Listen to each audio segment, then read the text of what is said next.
Hello, YouTubers. Hello, subscribers. We are on our way to the Fort Worth Zoo in Texas. We're excited. We're planning to have a really good time. I just wanted to come on here and say hello to my subscribers. Thank you so much for your support. I'm just going to make one comment today. It's going to be a slow Saturday since I'm so busy. The reactions are still coming out about Meghan's attendance to the coronation. And the outcome seems to be people are relieved she's not going. They're happy, they're rejoicing, they're glad.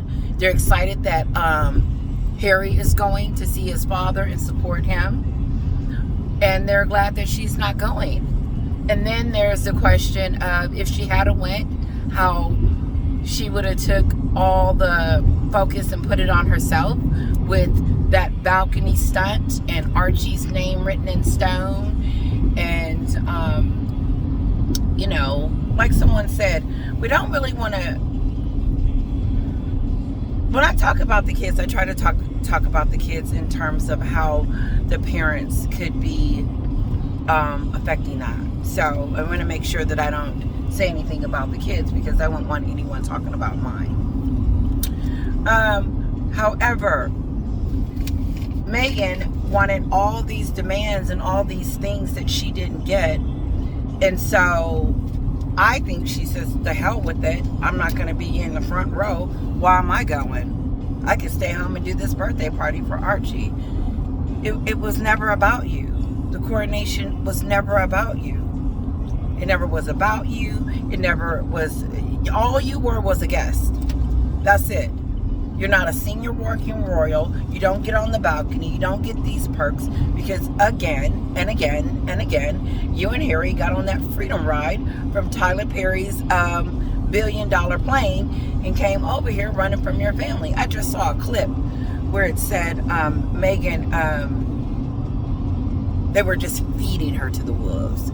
She said, this is insane. Like that's why that TMZ spokesperson the other day said that Meghan never wanted to be in the royal family because of the things that she said in all her interviews.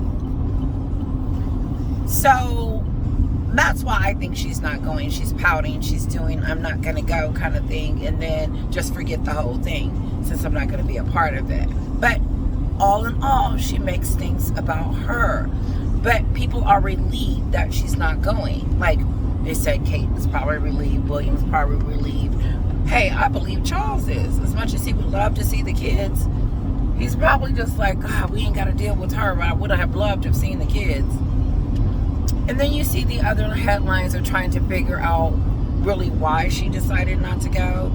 And the main reason they keep saying is because she's going to stay home and do Archie's birthday. That makes sense. What else? Last thing I wanted to say.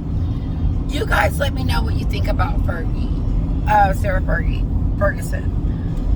A lot of people just don't really, they're not big fans of hers. And I can't say that I'm a fan. I don't know if I am or not. I don't have anything against her in a sense. Like I haven't seen her actually do anything that was very derogatory or very trashy or very blamey or very narcissistic to the family like Meghan has, but she gets an invitation. I think there's something wrong with that. Because I just don't think that just because he's the son and that's his wife, she gets to go too. But okay, help me out. So when they were invited, obviously her name was on the invitation. So because someone said in the news today that Harry's +1 isn't coming. The invitation didn't read, son, you are invited to the coronation, and left Meghan's name out. No, the only people's names they left out was the kids. She's asleep. So I guess my question is that Harry wasn't bringing a +1. Harry was bringing his wife. She was invited. And so Sarah Ferguson, to me, is family. And just because you get a divorce doesn't mean that you're not family anymore.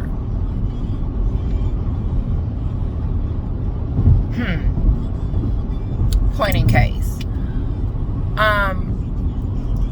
My dad is passed away, by the way. But before that, we would go to the family reunions or whatever. And so eventually my mom and dad at the end got a divorce.